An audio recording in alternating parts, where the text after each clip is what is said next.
Selamat sore jemaat Sion yang terkasih dalam Tuhan. Sungguh berbahagia pada momen spesial hari ini.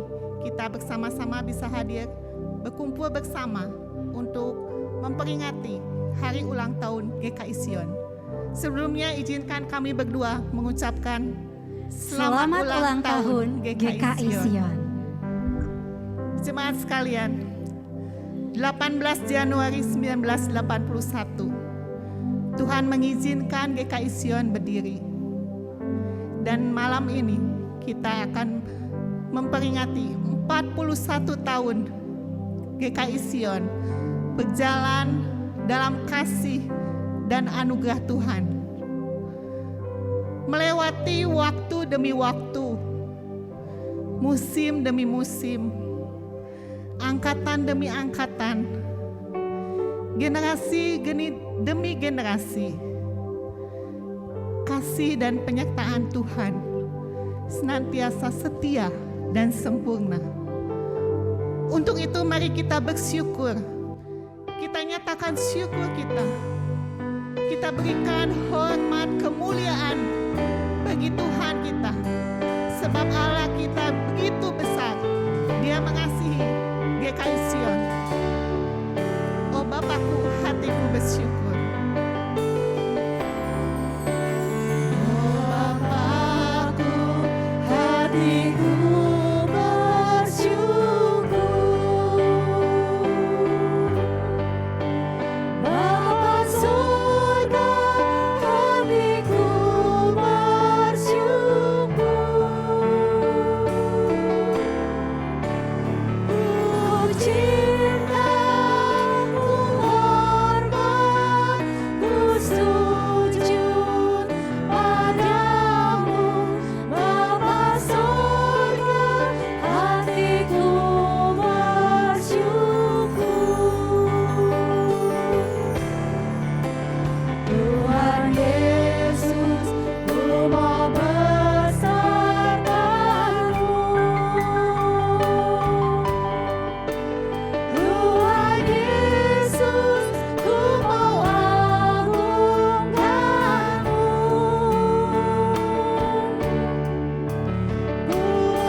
sebab Engkau Allah kami yang besar, Allah kami yang hebat, dan Allah kami yang berkuasa.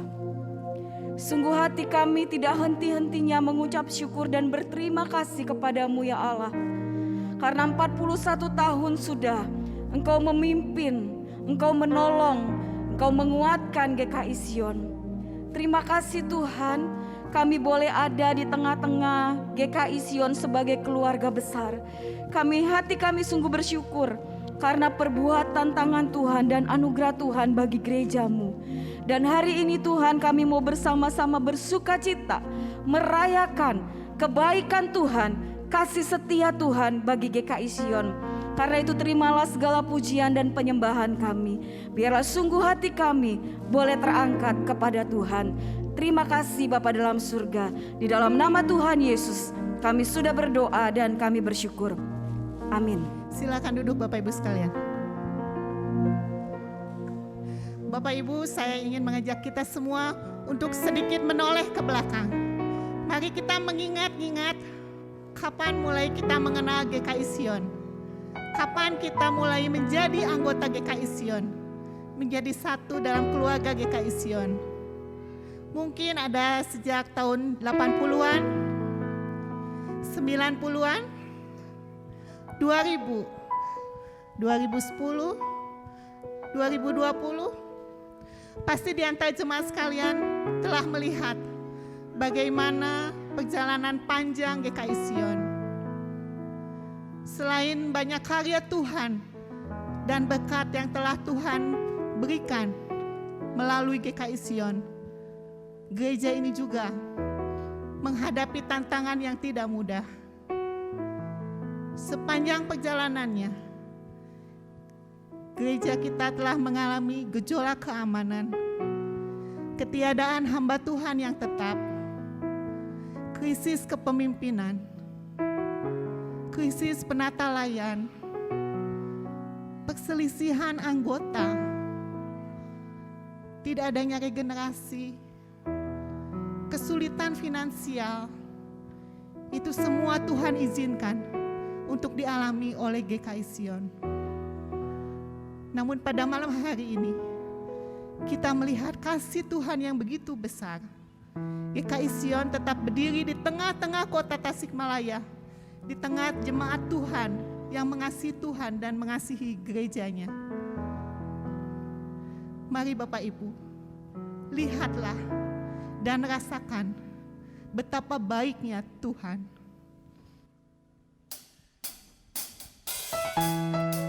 Bapak Ibu, boleh tepuk tangan bersama-sama ya. Kita rasakan, kita nikmati kebaikan Tuhan.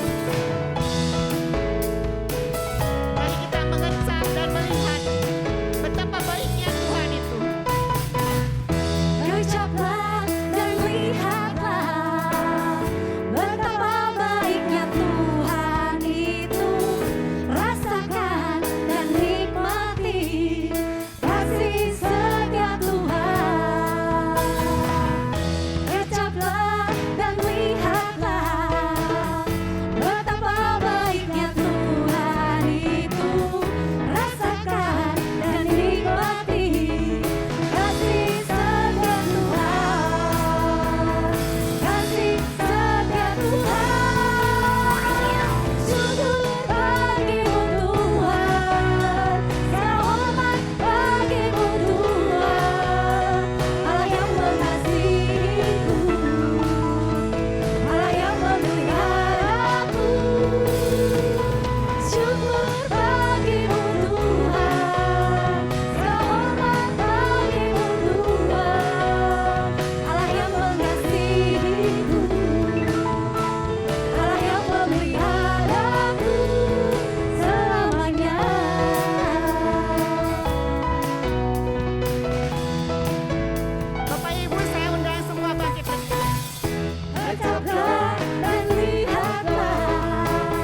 Ya Tuhan, kami percaya akan pemeliharaan Tuhan yang begitu luar biasa dalam kehidupan kami dan kepada gereja-Mu GKI Sion di Tasikmalaya ini.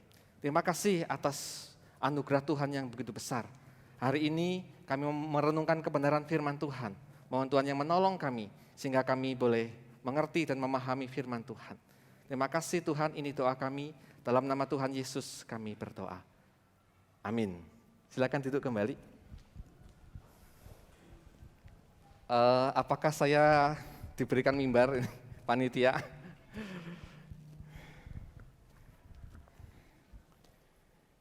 Selamat sore Bapak Ibu yang dikasihi Tuhan. Apa kabar? Puji Tuhan.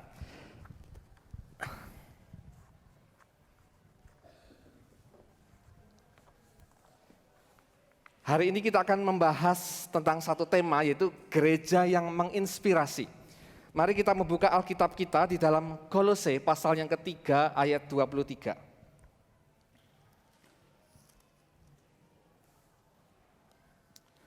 Kolose pasal yang ketiga ayat 23. Demikian firman Tuhan. Apapun juga yang kamu perbuat, perbuatlah dengan segenap hatimu seperti untuk Tuhan dan bukan untuk manusia. Saya ulangi sekali lagi. Apapun juga yang kamu perbuat, perbuatlah dengan segenap hatimu seperti untuk Tuhan dan bukan untuk manusia. Bapak Ibu yang dikasihi Tuhan, jika kita melihat sejarah, gereja dan orang-orang Kristen telah banyak mempengaruhi dan menjadi berkat bagi dunia ini. Hari ini kita memakai kalender Masehi. Saudara tahu artinya Masehi itu apa? Masehi itu dalam bahasa Latinnya itu Anno Domini, tahun Tuhan. Yaitu pengkalenderan yang dihitung sejak kelahiran Yesus.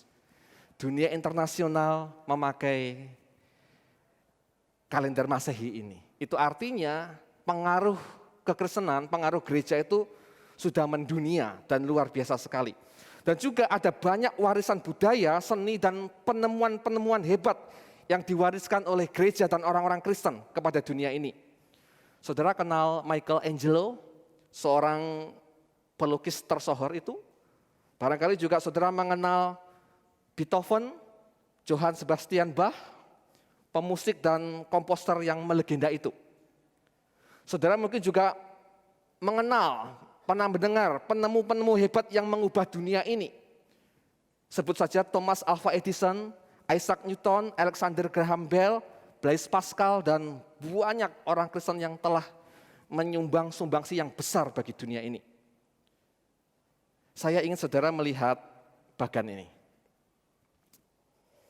Saudara, pemenang penghargaan Nobel abad 20, ya, dalam rentang waktu 100 tahun, abad 20, itu 65% ya di situ tulis, orang Kristen menyumbang penghargaan Nobel yang bergengsi itu.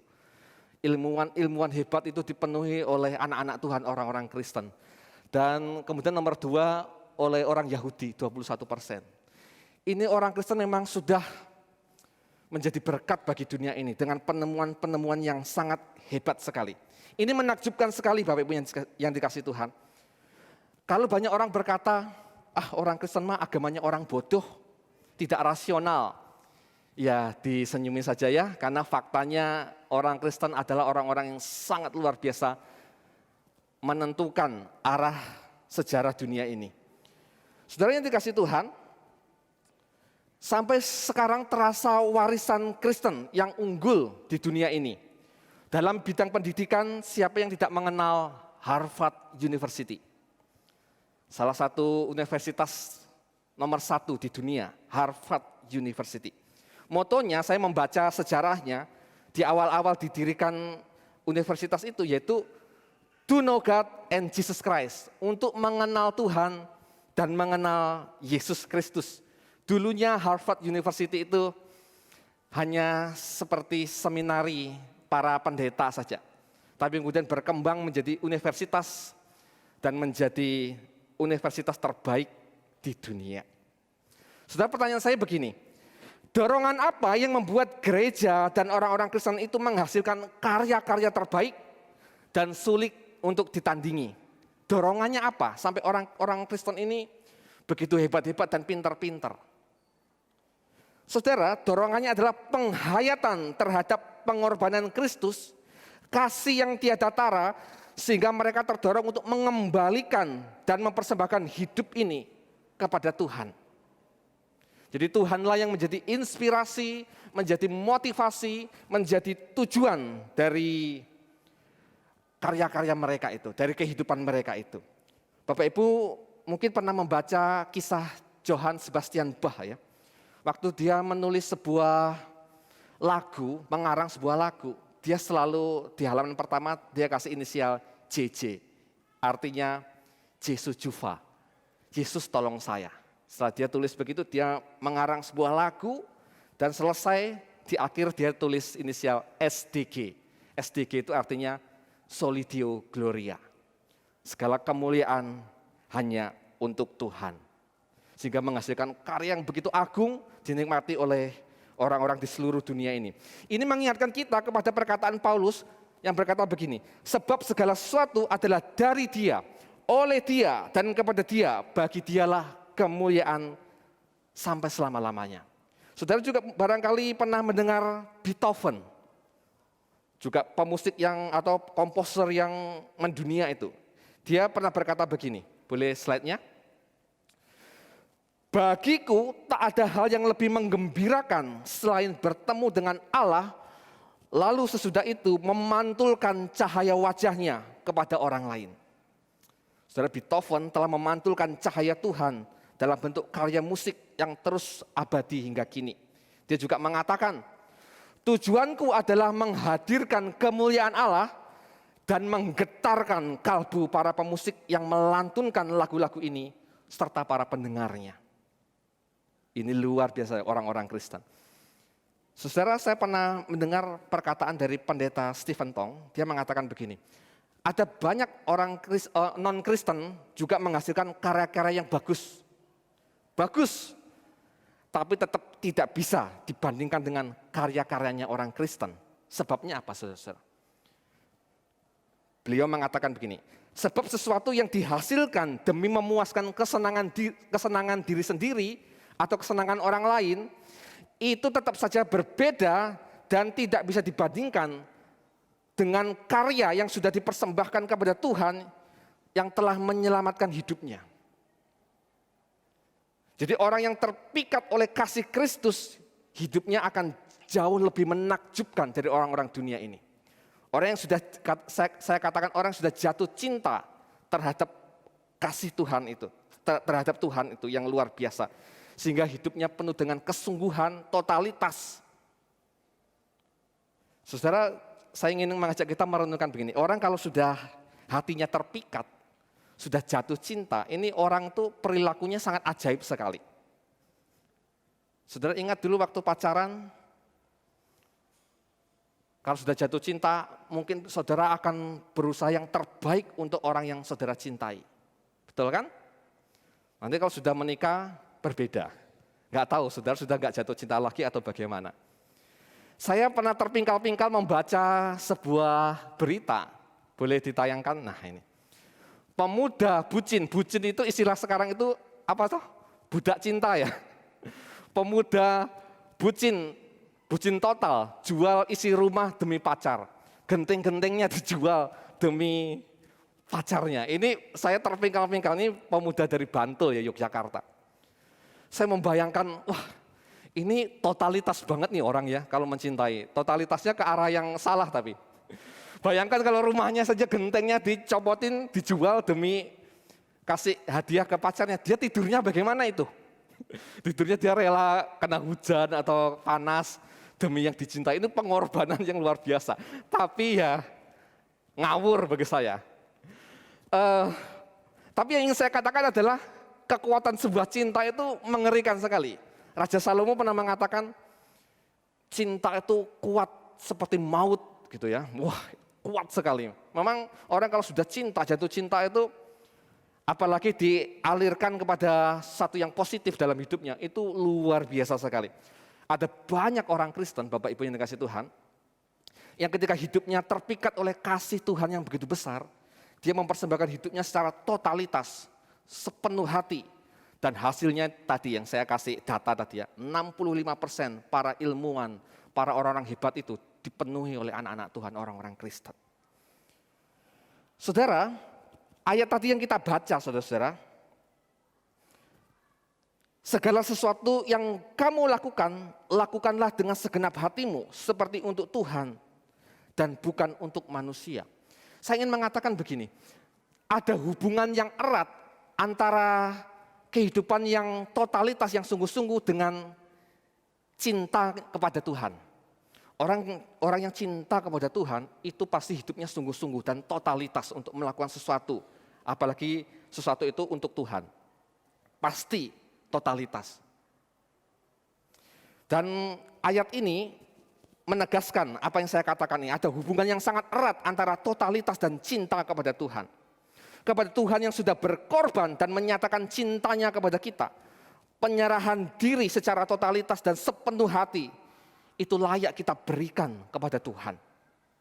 Saudara, ayat ini sebetulnya Paulus sampaikan dalam konteks hubungan antara keluarga, khususnya antara tuan dan hamba. Paulus mengingatkan para hamba mesti bekerja bukan dengan setengah hati, tetapi dengan sepenuh hati.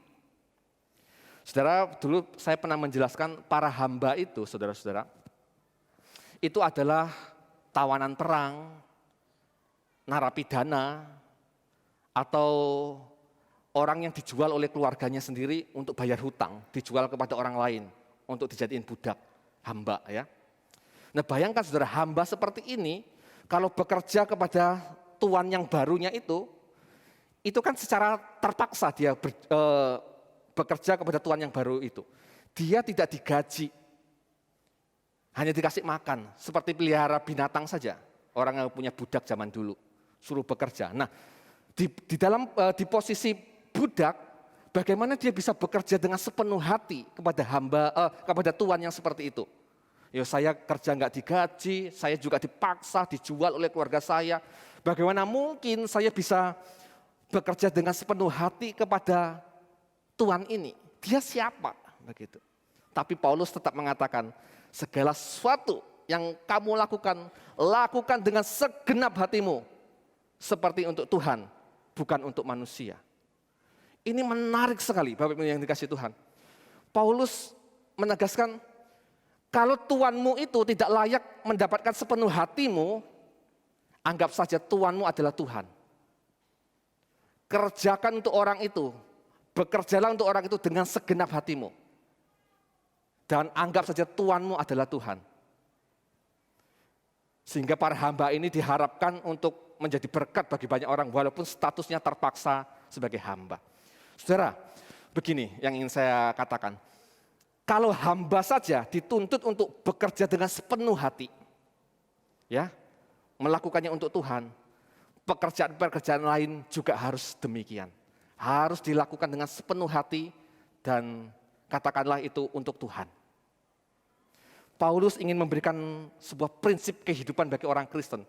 Segala sesuatu yang kita lakukan harus dilakukan dengan segenap hati dan semuanya harus dilandaskan kepada kasih-Nya Tuhan kepada kita. Nah, Bapak Ibu yang dikasihi Tuhan, ada 3 kualitas pekerjaan ya. Yang pertama, pekerjaan yang dilakukan tanpa hati. Nah, saudara barangkali punya karyawan yang bekerja tanpa hati. Bagaimana hasilnya? Ada kan orang bekerja tanpa hati? Hasilnya ya suka-suka dia, ngawur dan harus diawasi karena dia nggak pakai hati kerjanya dan hasilnya nggak bagus, harus diawasi. Nanti kalau diawasi kerja, nggak diawasi nggak kerja. Itu orang yang bekerja tanpa hati. Dia nggak menyenangi pekerjaan itu sebetulnya. Hasilnya buruk sekali. Nah, yang kedua, pekerjaan yang dilakukan dengan setengah hati. Ini masih mending, tapi hatinya masih setengah. Kalau pekerjaannya mudah, dia kerjakan. Tapi kalau dia kemudian menemukan kesulitan, dia tinggalkan. Karena hatinya setengah. Ya. Dan orang yang bekerja dengan setengah hati, itu saya ibaratkan orang yang bekerja keringatnya masih belum keluar, tapi sudah merasa capek.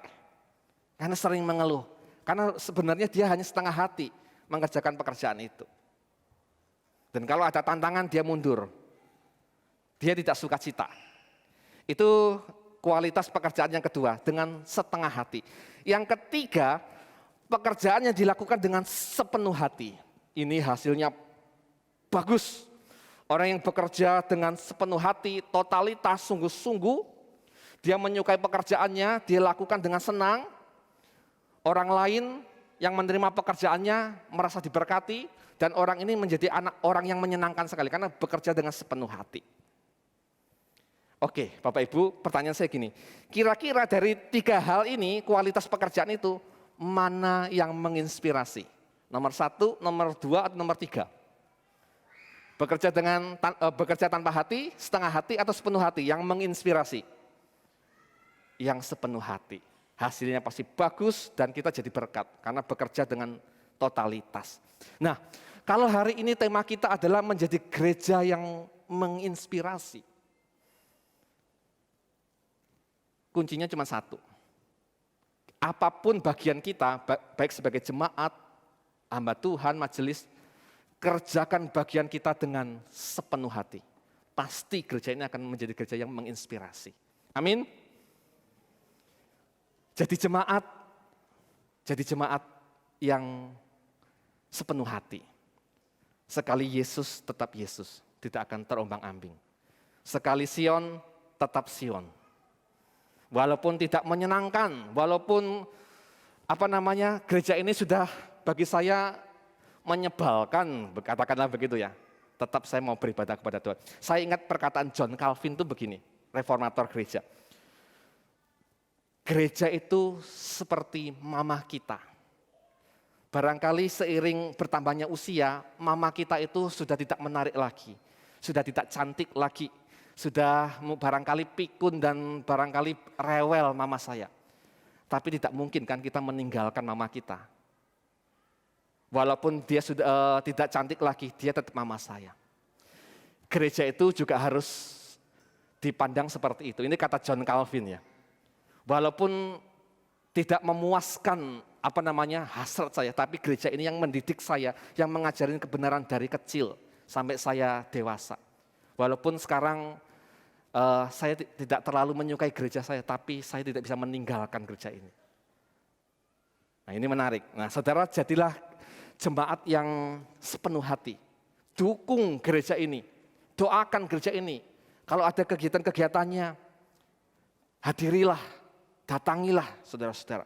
Jadi majelis juga begitu, dari hamba Tuhan, para pelayan. Apapun yang diserahkan kepada kita, mari kita kerjakan, kita lakukan dengan sepenuh hati. Katakanlah, saya hanya dipercayakan melayani Tuhan sebagai penyambut. Bagi saudara barangkali itu kecil banget penyambut, apalah artinya penyambut. Tapi kalau saudara kerjakan dengan sepenuh hati, senyummu itu bisa memberkati orang. Sapaanmu itu bisa menyegarkan orang. Kalau dilakukan dengan sepenuh hati. Tapi kalau dilakukan tanpa hati, setengah hati, kalau saudara nyambut tanpa hati gimana? Barangkali tangannya gini, enggak senyum. Begitu ya, dia tafsirkan sendiri bagaimana. Pelayanan tanpa hati atau setengah hati. Yang menginspirasi adalah dengan sepenuh hati, dengan totalitas. Saya ingat ada majelis, dulu saya mana ngobrol, saya bertanya gini. Ada pergumulan apa? Bagaimana rasanya menjadi majelis selama ini? Apakah masih bisa menghandle semua pekerjaan? Dia mengatakan begini, sulit loh begitu. Ada banyak pergumulan, ada banyak tantangan, gitu kan. Kadang hanya demi urusan gereja, waktu saya banyak terbuang di gereja, saya harus berantem dulu sama keluarga di rumah. Terus saya kan juga nggak enak kan, waduh gimana atuh? Terus dia menjawab dengan jawaban yang bagi saya sangat menghibur sekali. Dia mengatakan gini, tapi saya sudah berkomitmen. Saya belajar untuk berkomitmen, walaupun saya menghadapi banyak tantangan itu. Tetap saya akan tuntaskan pelayanan saya. tetap saya akan kerjakan dengan baik pelayanan saya. Wah, itu meneduhkan dan menginspirasi saya. Majelis itu. Sesuatu yang dilakukan dengan sepenuh hati itu pasti menginspirasi menjadi berkat. Bapak Ibu, ada satu pertanyaan begini. Dari mana kita memulai agar gereja ini menjadi gereja yang menginspirasi itu? Kalau ngomongin teori itu banyak, bukan berarti saya itu nggak pernah belajar tentang gereja ya. Di S1 saya sudah belajar tentang pertumbuhan gereja. Buku-bukunya barangkali saya masih hafal. Rick Warren itu juga saya tahu, sudah baca. Di S2 saya membaca buku tentang pertumbuhan gereja.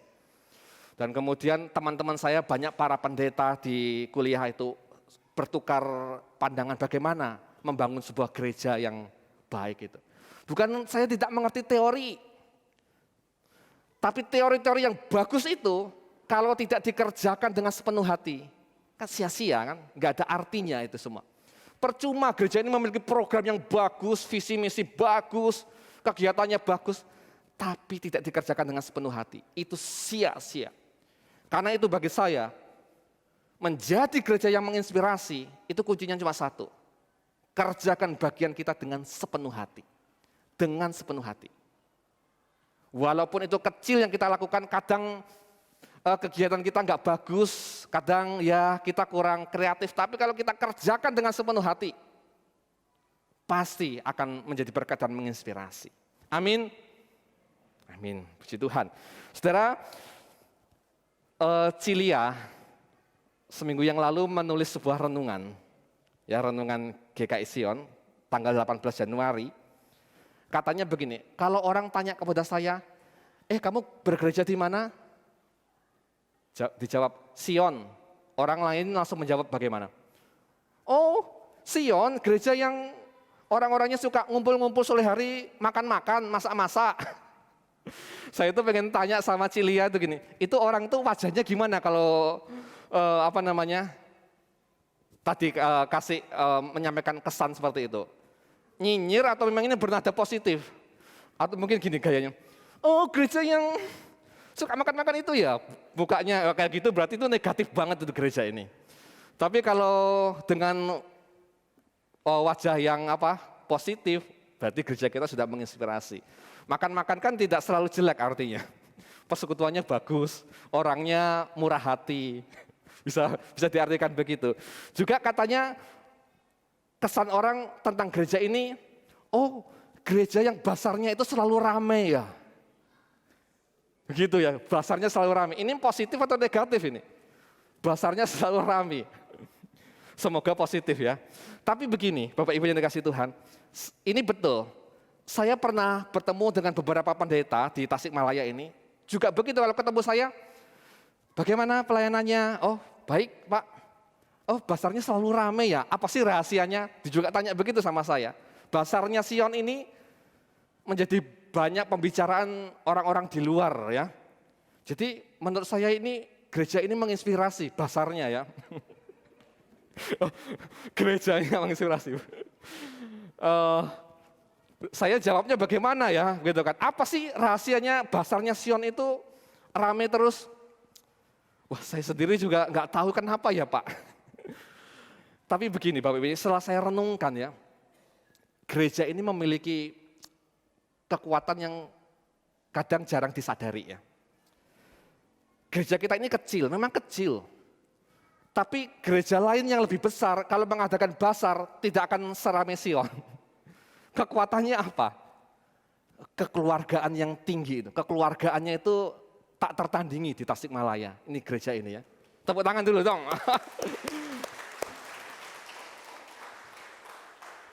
Kekeluargaannya itu luar biasa. Itu kekuatan gereja ini. Hanya kadang kita ini kurang percaya diri saja. Saya lihat gereja ini tuh nggak pernah main basket anak-anak mudanya ya. Nggak pernah lihat anak-anak muda gereja sini main basket. Ikut pertandingan tiba-tiba juara 3. Itu bagaimana ini teman-teman? Punya potensi kekuatan gereja ini ya. Yang banyak menginspirasi orang sebetulnya. Ini harus ditingkatkan terus ya. Tadi yang ingin saya katakan ini kekeluargaannya besar banget gereja ini. Bareng-barengnya itu mantap sekali. kecil kalau dilakukan bersama-sama dan dilakukan dengan sepenuh hati, itu pasti memberkati. Pasti memberkati dan jadi perbincangan banyak orang. Kualitasnya bagus pasti. Saudara yang dikasih Tuhan, mari kita lakukan hal-hal kecil terlebih dahulu. Enggak perlu muluk-muluk dengan teori-teori yang yang bagus-bagus itu ya. Yang penting kecil tapi dilakukan dengan sepenuh hati, itu pasti menjadi berkat. Saya tidak akan memaksa saudara harus menjadi seperti saya. Atau saya harus menjadi seperti saudara. Masing-masing kita diberikan talenta dan karunia sendiri-sendiri oleh Tuhan. Ada yang dikasih 1, ada yang dikasih 2, dan ada yang dikasih 5. Mari apapun yang Tuhan percayakan kepada kita, walaupun itu kecil, kita lakukan dengan sepenuh hati. Pasti akan menginspirasi. Saya juga tidak akan memaksa gereja ini harus menjadi seperti gereja itu, yang besar banget itu. Tidak harus seperti itu. Atau gereja besar itu harus seperti Sion.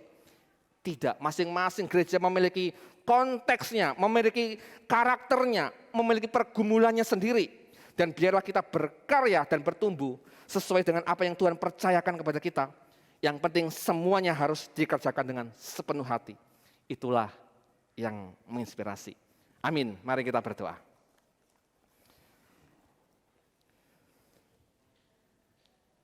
Ya Tuhan Allah kami yang hidup, terima kasih Engkau sudah memelihara gereja ini hingga usia yang ke-41 tahun. Kami bersyukur Tuhan begitu setia. Walaupun kadang kami harus menghadapi banyak tantangan yang kadang kami meragukan akan pimpinan Tuhan. Tapi melihat kesetiaan-Mu ya Tuhan, hari ini kami benar-benar bersyukur. Kami benar-benar berterima kasih kepada kebaikan Tuhan. Engkau terus pimpin gereja ini. Ke depan akan terus menjadi gereja yang menginspirasi. Kami semua dianugerahi oleh Tuhan, memiliki hati yang benar-benar totalitas kepada Tuhan, mengerjakan segala sesuatu yang dipercayakan kepada kami dengan sepenuh hati. Sehingga biarlah kami boleh berkarya dan kemudian nama Tuhan dipermuliakan. Terima kasih Tuhan, ini doa kami. Dalam nama Tuhan Yesus kami berdoa. Amin. Ciuli, kalau di gereja kita ini ada berapa komisi sih, Ci? Di Gereja Sion itu ada 3 komisi, yaitu komisi anak atau komisi sekolah minggu, komisi remaja, dan komisi wanita. Nah saat ini mereka semua bersemangat untuk memberikan pujian, persembahannya untuk kebaikan Tuhan kita. Iya, seperti khotbah tadi ya, Ci ya. Ya, Memberikan yang terbaik. Setiap komisi akan memberikan persembahan pujian ya. betul.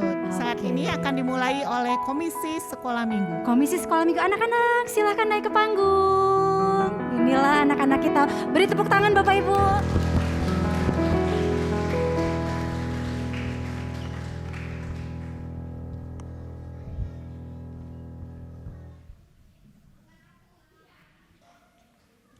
Kami dari Komisi Sekolah Minggu mengucapkan selamat ulang tahun ke-41 untuk GKI Sion.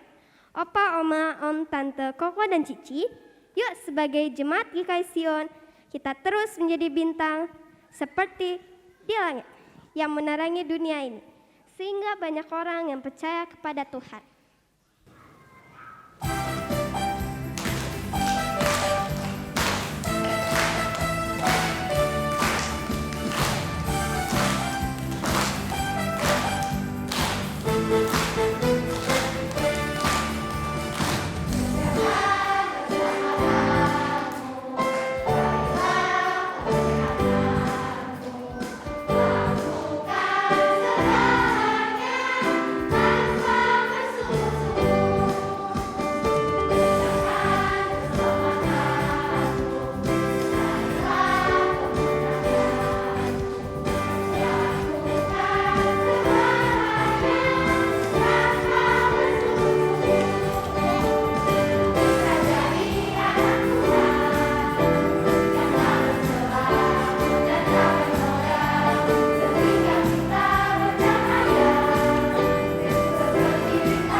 Luar biasa ya anak-anak ya. Terima kasih ya anak-anak ya.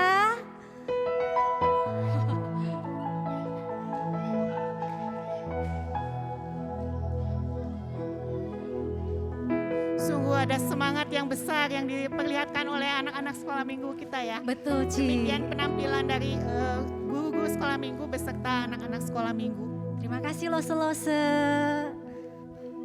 Jemaat sekalian, mungkin di antara kita atau jemaat yang baru belum mengetahui mengenai sejarah terbentuknya GKI Sion. Untuk itu, saatnya kita akan mendengarkan sedikit cerita sejarah mengenai terbentuknya GKI Sion. Waktu dan tempat kami persilakan untuk Diaken Roni M10.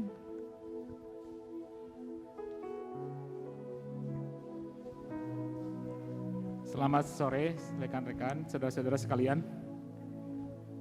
Mengingat sejarah GKI Sion membuat kita lebih mengenal gereja kita. Bagaimana Tuhan berkarya di gereja kita. Sehingga setiap kita lebih memperhatikan gereja ini. Mencintai tubuh Kristus dengan sepenuh hati seperti yang dikotbahkan oleh Cuanto Romeo. Yang diwujudkan dalam pelayanan, pengorbanan waktu, pengorbanan materi, yang tentunya dilakukan dengan sepenuh hati. Di bulan Januari tahun ini, GKI Sion sudah berumur 41 tahun. GKI Sion berdiri pada tanggal 18 Januari 1981. Diawali dengan keadaan yang sulit tanpa lahan gereja dan minim secara keuangan. Pada awalnya para jemaat GKI Sion menamakan persekutuan mereka sebagai Persekutuan Sion di bawah kepemimpinan 3 orang hamba Tuhan, yaitu Evangelis Ruth Ang, Evangelis Febecai, dan Evangelis Hanago. Pada waktu itu kebaktian pada hari Minggu diadakan setiap pukul 4:30 sore dengan meminjam gedung Gereja Kristen Pasundan di Jalan Selakaso.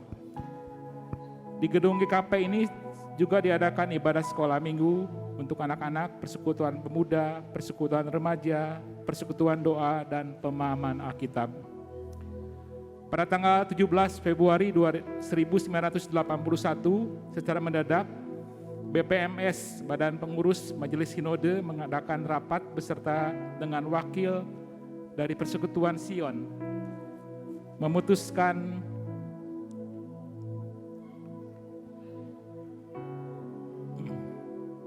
bahwa Persekutuan Sion menjadi anggota dari Gereja Kristen Indonesia atau GKI Jabar.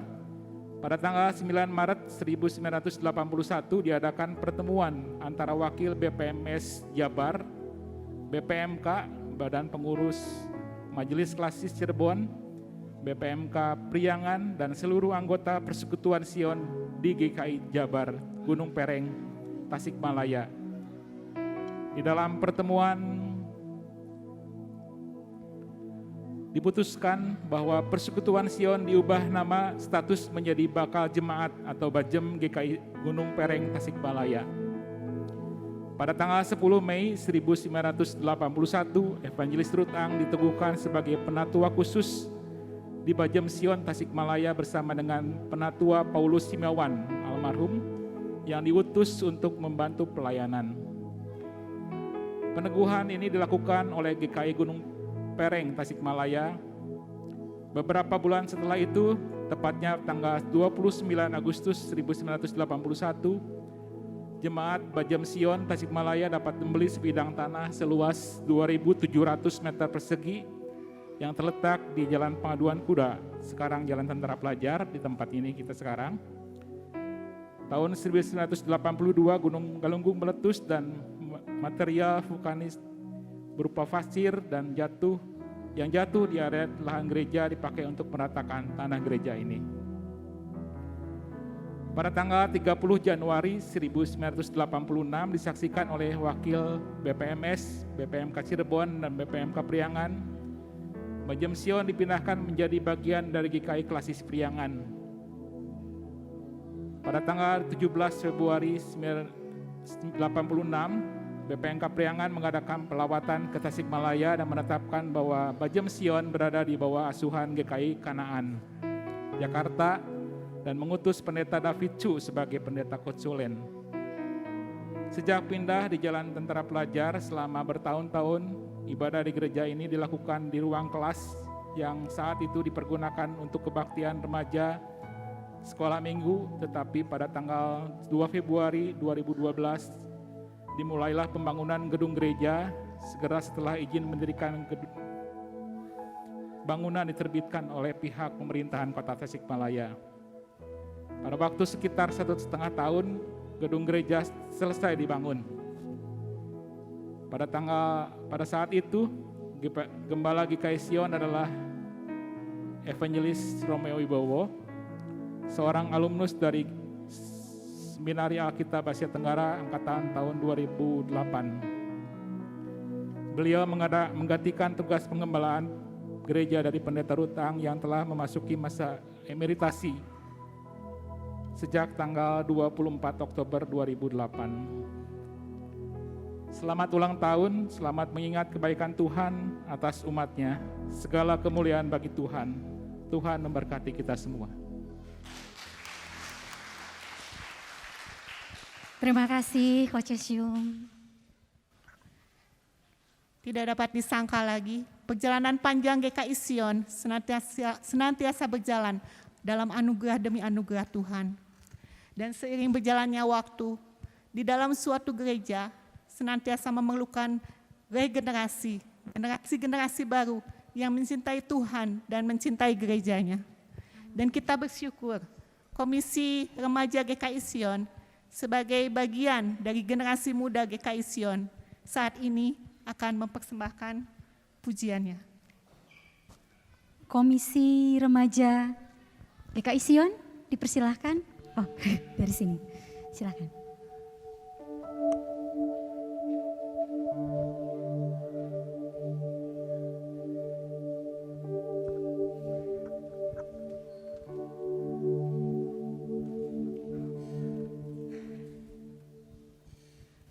Kami dari Komisi Remaja mengucapkan selamat ulang tahun ke-41 untuk GKI Sion Tasikmalaya. Kiranya kita semua dapat menjadi lagu cintanya Tuhan.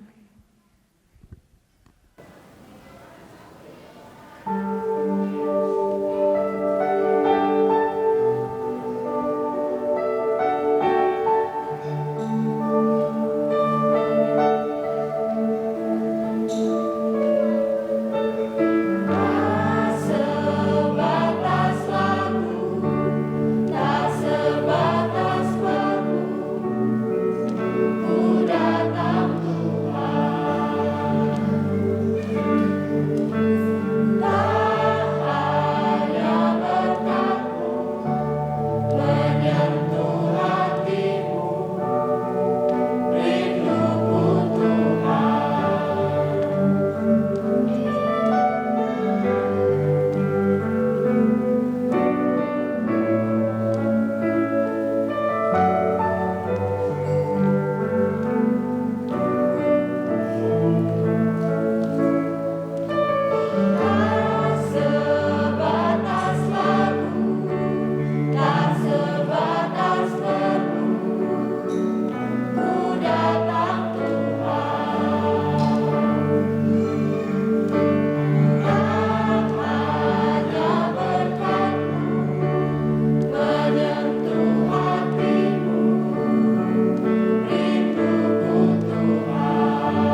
lagu cinta untuk Tuhan yang sungguh sangat luar biasa ya Ci ya. Semoga dengan lagu tadi betul-betul membuat anak-anak jadi berkomitmen sungguh-sungguh kepada Tuhan. Terutama sebagai penerus GKI Sion ya. Ya betul. Nah, saat ini kita juga akan mendengarkan sebuah persembahan pujian dari jemaat sekaligus aktivis sekaligus majelis yang memiliki hati mencintai Tuhan dan mencintai gerejanya. Dan yang lebih spesial lagi, beliau menciptakan pujian ini atas ciptaannya sendiri. Kami persilakan kepada Diakon Franky Sanjaya.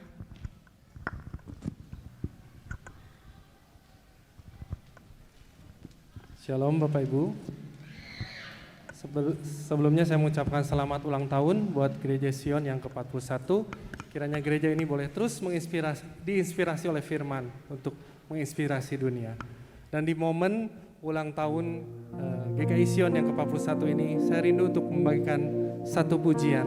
Biarlah kiranya boleh menjadi kemuliaan bagi nama Tuhan dan boleh menjadi berkat bagi kita semua.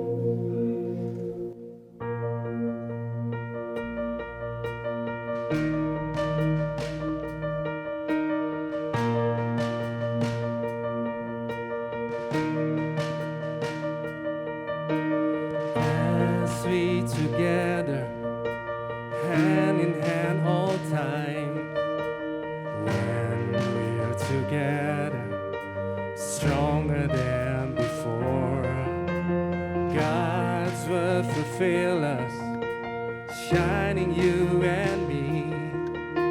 His love will be with us until the end of day. God enable us to do your words in our life. Nothing can stop us now. Let's be the light and shine, inspired by the word.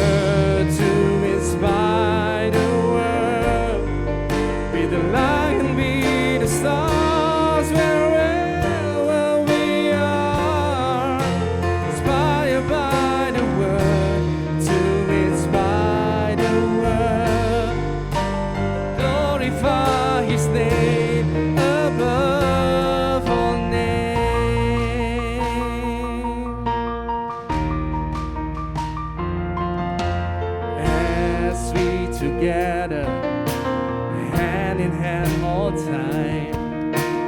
When we're together, stronger than before.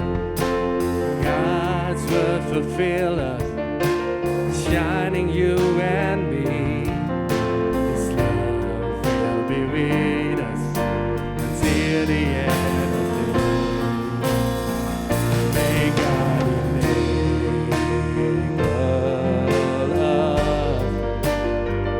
to do your word in our life. Nothing can stop us now.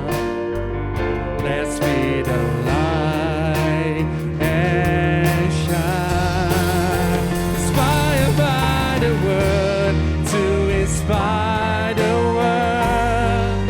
Be the light and be the star wherever we are.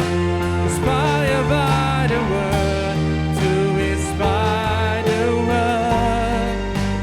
Glorify His name above all name. May God enable us to do His word in our life, to glorify His name and worship Him all time. Inspired by the word to inspire the world. Be the light and be the stars wherever we are.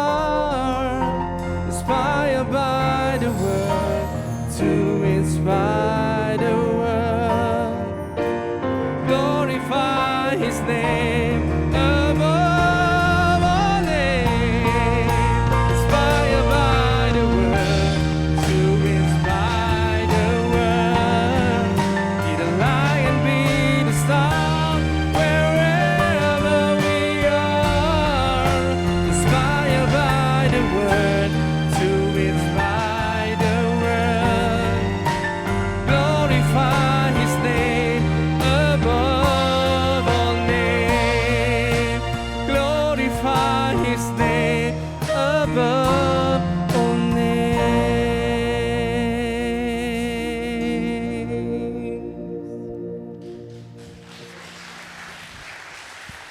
Terima kasih Kok Kiki. Bapak Ibu, inspired by the words to inspire the world. Ya, seperti lagu tadi, seperti pujian persembahan yang barusan kita dengarkan. Biarlah selama kita di GKI Sion ini, kita menerima firman Tuhan, lalu kita bisa terinspirasi dan kita bisa menginspirasi dunia, orang-orang yang ada di sekitar kita. Nah, pada saat ini kita juga akan bersama-sama melihat dari persembahan pujian yang akan dibawakan dari Komisi Wanita. Ini adalah salah satu komisi yang pendorong di gereja kita juga. Sebagai ungkapan syukur karena kebaikan Tuhan, kepada Komisi Wanita saya persilahkan.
Terima kasih untuk setiap wanita yang ada di GKI Sion, mamah-mamah mungkin, untuk semua omah-omah juga yang sudah memberikan persembahan pujiannya bagi kita semua. Happy birthday, Happy birthday, happy birthday, Sion.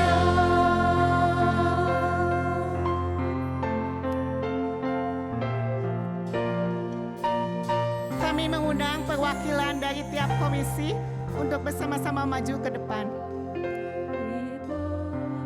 Komisi remaja diwakili oleh Saudara Calvin, Komisi wanita diwakili oleh Lausen Mei, Komisi sekolah minggu oleh Lausen Siska, perwakilan majelis jemaat oleh Diakon Teciauli, perwakilan hamba Tuhan oleh Evangelis Romeo Wibowo.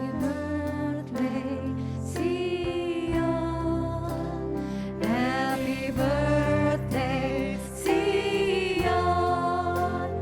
Happy birthday, happy birthday, happy birthday, Sion. Sekali lagi kita sama-sama menyanyikan Happy Birthday Sion. Untuk Diakon Roni Amten juga silakan sebagai Ketua Majelis GKI Sion. Happy birthday, Sion. Happy birthday, happy birthday, happy birthday, Sion. Sekarang kita mau potong kuenya dan tiup lilin nih, Ciuli.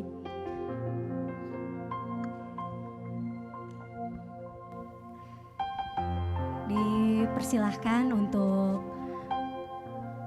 Diakon Evangelis Romeo Wibowo dan Diakon Roni M10 ya, untuk silakan. mewakili Jemaat GKI Sion meniup lilin yang ke-41. Silakan. Ayo. Pakai cara apa nih? Oke, tepuk tangan. Potong kue. Kita juga akan sama-sama berdoa syafaat ya Ciuli ya. Potong kue dulu dong, Oh Wis. iya, potong kue dulu ya. Lausen Mei sama Lausen Ciaoling bisa mungkin mau menjadi wakil untuk memotong kue ulang tahun ini. Ada di sini. Kita iringi dengan lagu Happy Birthday Sion. Happy birthday, Sion. Happy birthday, happy birthday, happy birthday, Sion. Sekali lagi. Happy birthday, Sion. Happy birthday, Sion. Happy birthday, happy birthday, happy birthday, Sion. Happy birthday Sion. Kita sama-sama akan menaikkan doa syafaat yang diwakili oleh perwakilan tiap komisi. Ya. Dimulai oleh Komisi Remaja, Komisi Wanita, Komisi Sekolah Minggu, dan terakhir ditutup oleh perwakilan Majelis Jemaat. Oke, semuanya. Bapak Ibu, kami undang semua untuk bangkit berdiri.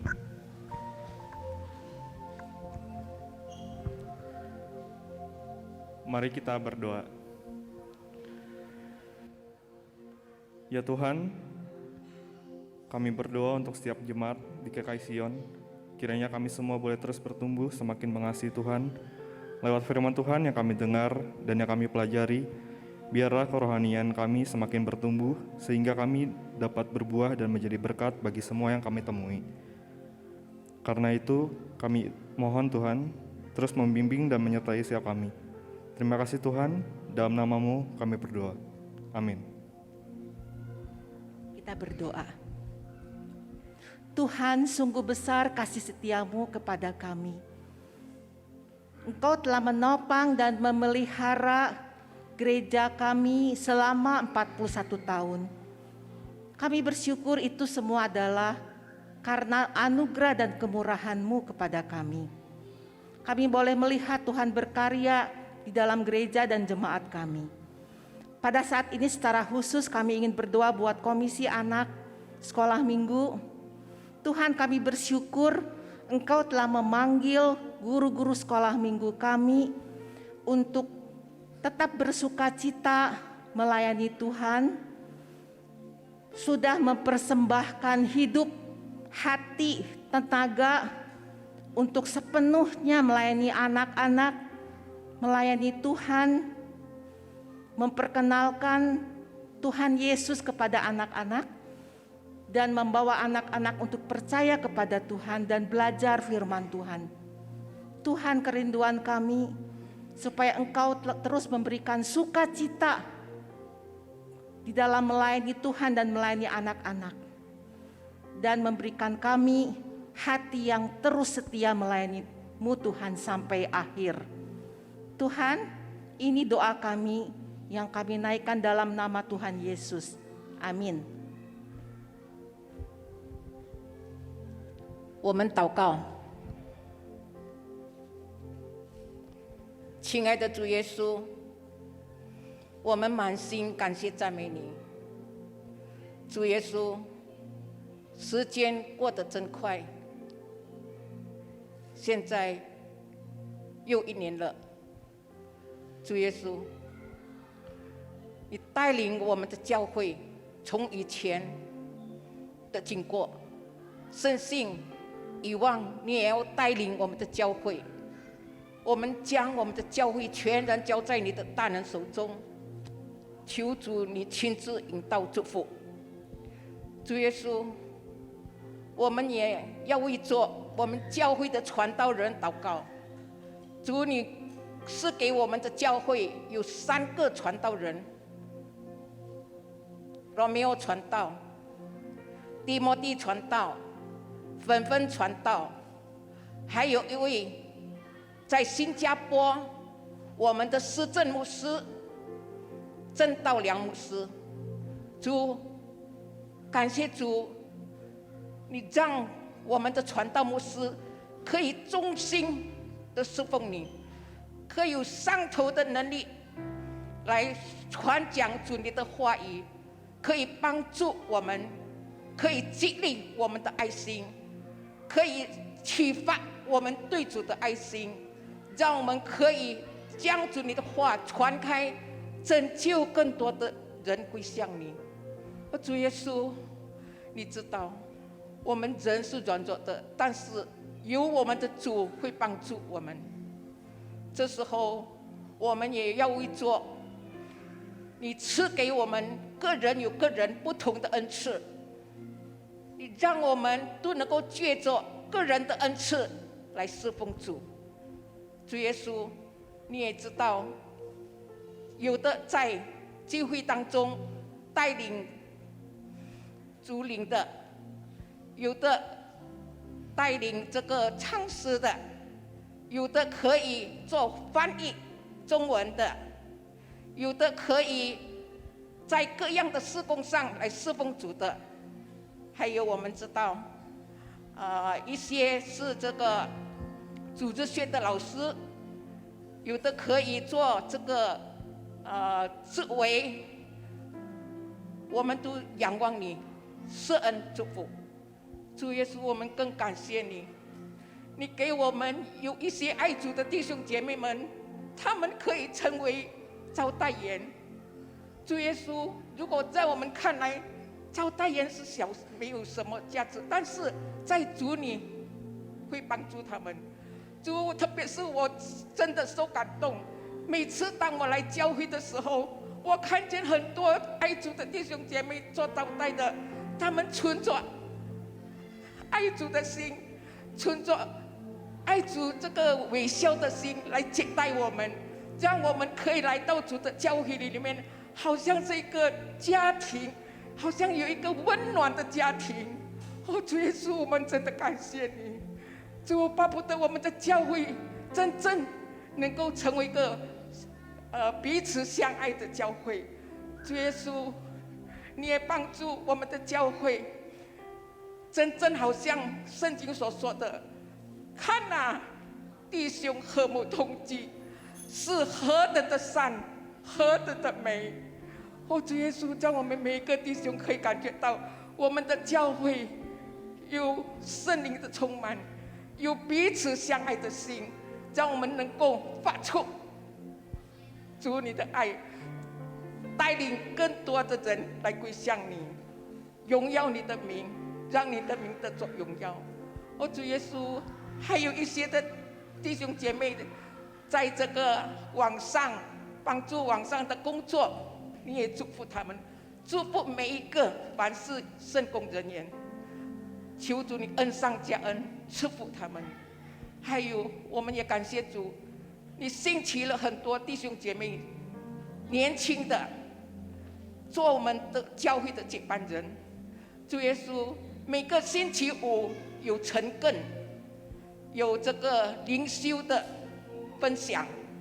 我们常常在星期五早上，我们可以得做很多弟兄姐妹的这个灵修分享，从主的话语里面，从他们的经验里面，我们得做很多的帮助，得做很多的安慰，得做很多很多的主的激励。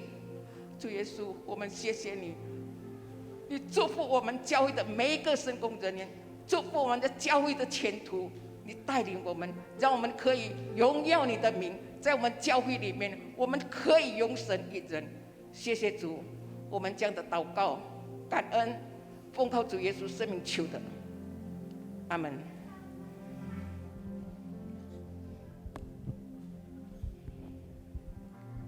Mari kita masuk dalam doa. Bapa di dalam surga, kami bersyukur, berterima kasih karena kami mempunyai Allah yang luar biasa baiknya. Terima kasih Tuhan, 41 tahun kami bisa lewati. Tuhan yang pimpin, Tuhan yang tolong kami, Tuhan yang selalu menguatkan kami. Terima kasih Tuhan, suka dan duka kami lewati bersama Tuhan. Tuhan yang selalu memimpin jemaat ini, menolong jemaat ini untuk terus setia mengikut Tuhan, untuk terus melayani Tuhan. Tolong kami Tuhan, tolong kami supaya kami terus bisa semangat terus untuk melayani Tuhan.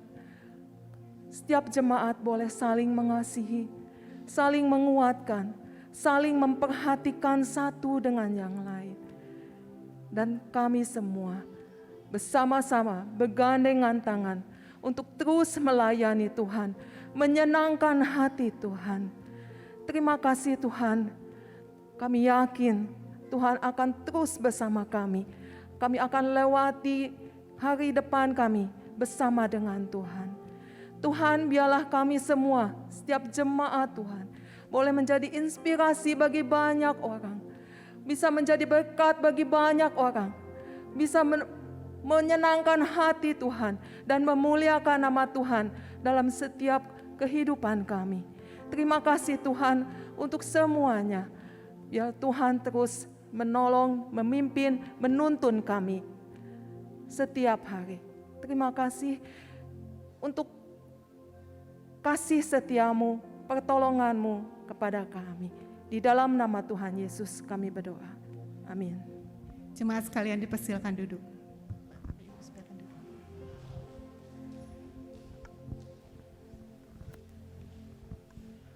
Bapak Ibu sekalian, kita akan mengakhiri ibadah syukur ini dengan satu komitmen. Mari kita bersatu dalam satu keluarga GKI Sion. Kita mengerjakan bagian kita dengan sepenuh hati. Seperti yang firman Tuhan katakan dalam Matius 18 ayat 20. Sebab di mana ada 2 atau 3 orang berkumpul di dalam namaku, di situ Allah hadir di tengah-tengah mereka. Mari Bapak Ibu sekalian, kita bersehati, kita berkumpul semua dalam satu keluarga GKI Sion. Kiranya GKI Sion bisa terus menginspirasi bagi Kota Tasikmalaya dan bagi jemaat yang mencintainya.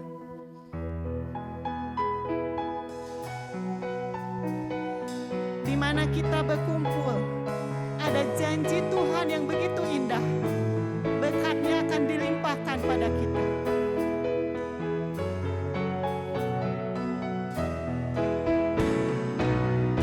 Di mana kita berkumpul, ada pengertian bersama.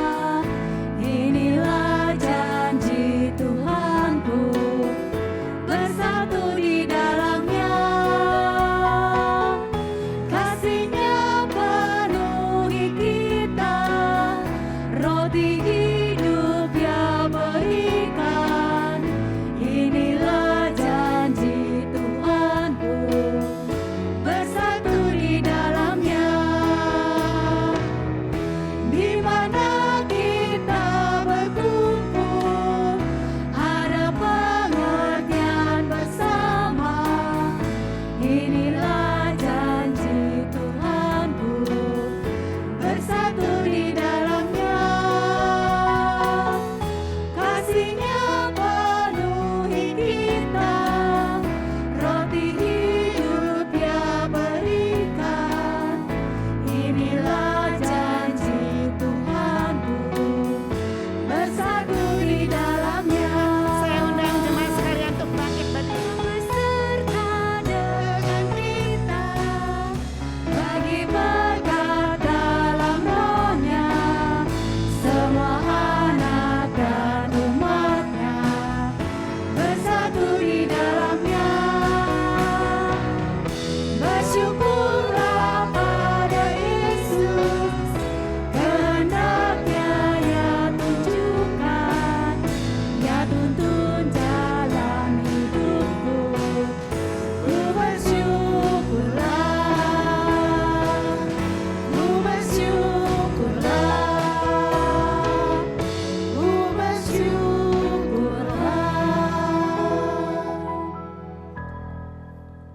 Saudara, mari kita berdoa, kita memohon berkat Tuhan. Ya Tuhan, kami berterima kasih untuk berkat Tuhan kepada gereja-Mu ini. Dan kami bersyukur Tuhan memimpin acara kami hari ini berjalan dengan baik. Kami mohon berkat Tuhan, berkati anak-anak-Mu yang hadir tempat ini ya Tuhan. Berkati kehidupan mereka, berkati keluarga mereka, cukupkan segala kebutuhan mereka ya Tuhan. Dan masa depan mereka Tuhan yang atur semuanya, Tuhan yang pimpin kehidupan kami. Terima kasih, beranugerahlah kepada kami, besertalah kepada kami dari hari ini sampai Maranatha, yaitu Kristus datang untuk kali yang kedua. Amin. Amin. Jemaat dipersilakan duduk. Bapak Ibu, ibadah kita selesai, tapi ada sesuatu ya Ci Yulia. Ada sesuatu. Kita nanti akan ada santap malam bersama, ya. Untuk santap malam bersamanya nanti bisa dilakukan di luar ya. Ya, Ci, ya. betul. Lalu kemudian ada pengumuman juga untuk buku renungan. Kita bisa mengambil buku renungan satu keluarga satu. Bapak Ibu bisa mengambilnya nanti pada saat keluar dari gedung gereja, ya. Sebelum kita Santap tutup, bersama. kita mau doa makan dulu ya. Oke. Bapak Ibu, mari kita bersatu di dalam doa. Tuhan, terima kasih untuk hari ini. Kami mengucap syukur Tuhan untuk penyertaan Tuhan.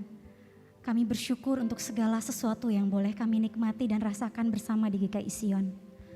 Kalau pada saat ini juga Tuhan sudah memberkati kami dengan hidangan yang sudah disediakan oleh panitia konsumsi. Kami mohon Kau memberkati makanan dan minuman ini Tuhan, agar makanan dan minuman ini boleh Tuhan berkati sehingga memberikan kekuatan bagi tubuh kami, bagi kesehatan kami Tuhan. Kami juga mohon sekiranya setelah kami pulang dari tempat ini Tuhan, ada sesuatu yang kami bawa, yaitu firman Tuhan yang boleh meresap dalam hati kami. Biarlah firman Tuhan yang baru kami dengar tadi boleh menginspirasi kami, dan biarlah kami boleh terus dipakai Tuhan untuk menginspirasi orang-orang yang ada di sekitar kami. Biarlah dengan pertolongan Tuhan kami boleh dimampukan. Biarlah kami terus mempercayakan hal ini kepada Tuhan. Terima kasih Tuhan. Di dalam nama Tuhan Yesus Kristus. Anak Allah yang maha tinggi, kami naikkan doa ini. Amin. Amin. Ibadah HUT GKI Sion yang ke-41 telah selesai. Selamat malam, Tuhan Yesus memberkati.